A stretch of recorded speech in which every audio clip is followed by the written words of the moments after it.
Ini make aduh setahun, 2 tahun, 4 bulanan berarti kak ya. RAM 12 GB, Xiaomi Note 14 5G.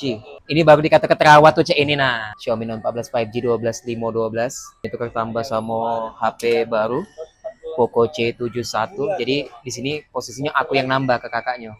Ini aku beli di harga. Kuncinya udah dimati tadi kak ya? Sudah ya? Kemarin kak sempat nanya tuh kak, berapa lah kak ditawar uang kak? Mau ditawar uang dua-dua kak ya? Rapi-rapi nih ini kak. Ini baru dikata ke pakaian terawat nih. Jangan dipakai apa-apa nih kak. Pakai terus setiap hari.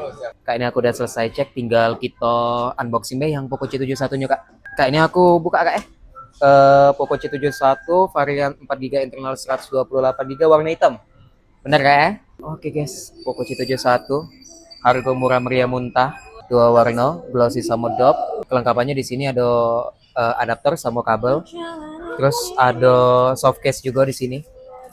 Bisa langsung dipakai soft case-nya. Oke guys, ini jadi kita udah selesai tukar tambah dari Redmi Note 14 5G ke Poco C71 baru. Tapi di sini posisinya aku yang nyosok ke kakaknya ini di 1 juta. Ini aja nyosoknya bisa transfer kak? Apa nak cash?